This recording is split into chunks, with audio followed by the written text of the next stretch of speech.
And that's why he was even picked to begin with and then dealt like he was, because it was a poorly run organization, and about time that we can say it's not run like that anymore.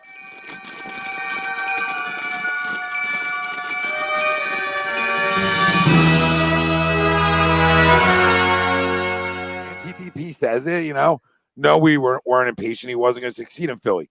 See, like, I hate that shit. Like, not the TTP's point. I get it. But, like, I mean, Christ, do we got to, like, Wonderlick ability to play in this city with every draft pick? I mean, yeah, come on. It's not like we're not like, we're not showing up at your front door. And we don't. Come on. And here's the thing. We don't. Standing ovation for a 3-pointer. Yes. All right, let's keep context here, too. Standing ovation for a 3-pointer. But, not TTP saying this, but we were too hard on you. Come on. It's crazy. Had a double-double last night. Oh, I'm sure he did. He's going to have a lot of them. I'm sure he'll have one tomorrow.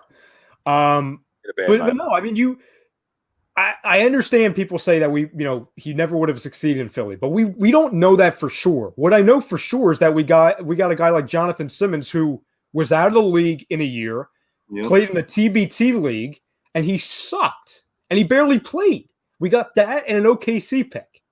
Mm-hmm. Like that's not what we should be getting for anybody, any NBA player, let alone a guy who we picked number 1 overall. Yeah, like, come on, dude, your value's that low? And then that's on the organization for allowing the value to get that low. We said the same. A lot of that. They could have covered up a lot of it, right? They could have kept harping on the shoulder injury. They could just kept running with it, dude. Yeah, but you also got to look.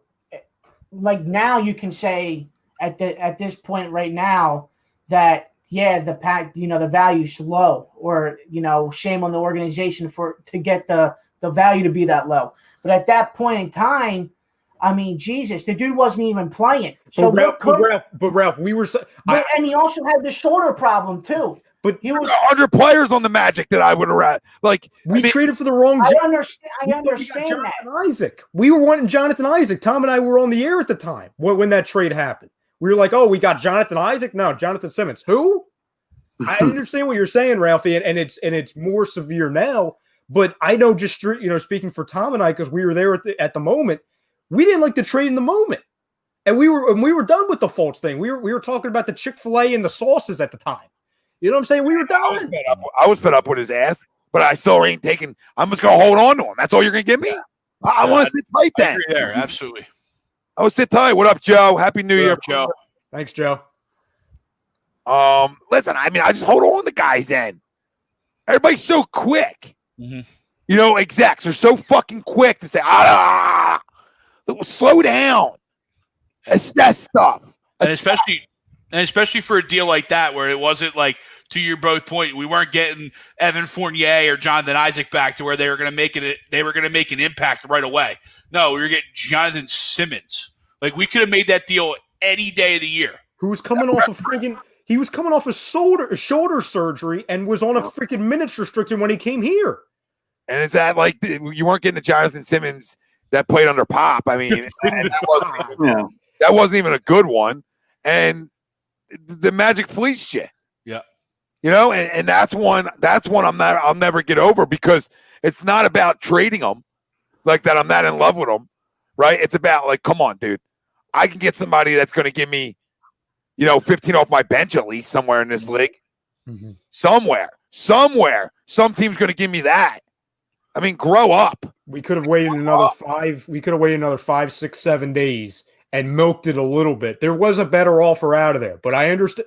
We all know, we saw the reports, we read it, to where the agent was complaining that TJ McConnell was getting more minutes than Markelle Fultz, so they wanted out, and Brett Brown was tired of it, and he got antsy, and he just took the first trade he can get. Well, when the guy's already not playing, it's not like he's a starter for you. There's no it's not like a quarterback controversy. It's freaking TJ McConnell. You can afford to just be like, okay, put him on ice right now, or play him. It doesn't matter. Listen, I could have held on to that for another year. Listen, who's the pressure go on? The player and the agent. They say, oh, well, you got to play, or you got to play better. The pressure shifts to you. Pressure doesn't shift to me. You're 20 years old. I mean, you're a number one pick of the draft. Pressure don't shift to me. You want to come play? Yeah. Right? And the Lord's point, I'm calling everybody's bluff. I'm calling Markelle's bluff. I'm calling the agent's bluff. I'm calling Boston's bluff. Yep. Earlier on in that draft, I'm Bluff City. It was a bad run organization, and that's why he was even picked to begin with, and then dealt like he was, because it was a poorly run organization, and about time that we can say it's not run like that anymore. That we feel like that we could be on the Fleece side of things, which is the side we want to be on.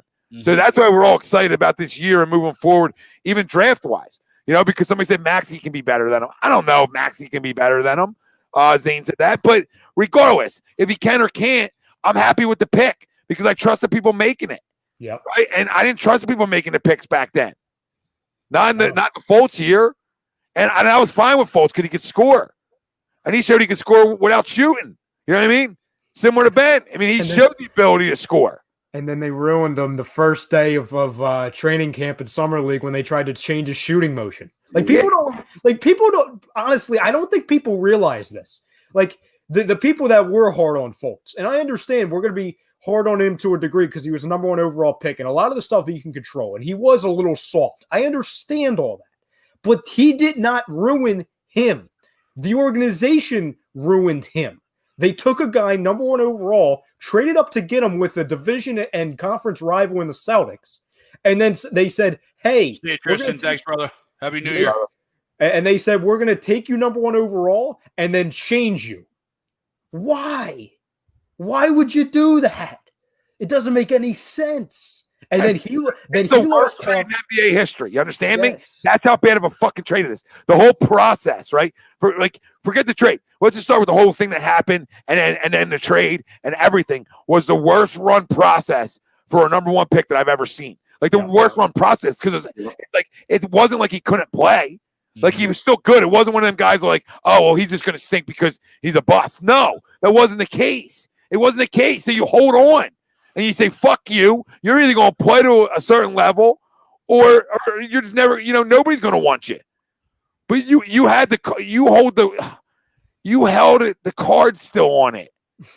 And there wasn't a rush. Yep. You could have waited a year and made that deal for Jonathon Simmons. He got the same back. So go to fuck up. Like it was a rush deal, and and the kid. Listen, I mean, I'm not gonna crush the kid because these guys come in young as shit, man. You know what I mean? But I mean, good for him to be able to sort of put it together. Good for him, but I mean that's typical Philly. Got a nice little payday out of it too. Yeah, and this wasn't a guy we were hard on. No, we were really easy on him. We've been way harder on Simmons and Joel. Way friggin' harder. We puppied him. We were like, and the organization did too, Tom. Because when I would say we were here you go. We were the highest on him. I would say like the best moments of his Sixers career was going into that that first playoff year when Simmons was playing really well and Embiid was out and he came back as masked Embiid, and that's when Fultz had the triple-double off the bench, right? Yep. Then I don't think he even shot. Oh my God, is he on? No, he just went to the rim and scored. That's all he did. And what happened? The organization coddled him. They sat him out the entire Miami Heat series because they were too physical for him. And his agent got pissed off. That's what started it all. Because then they started going to TJ McConnell's, and they're like, why is he not playing? He's playing right now. We asked for him all season back. And then they put him in the Celtics series, and they took him off of friggin' ice and didn't play well. And then they iced him again. Markelle Fultz probably going to make $100 million in the little bit of NBA career he's played because he probably made $50 million off being the first pick, right? Easy, right? What was that kind? I'm looking it up right now because you got me thinking. I think it's pretty close though.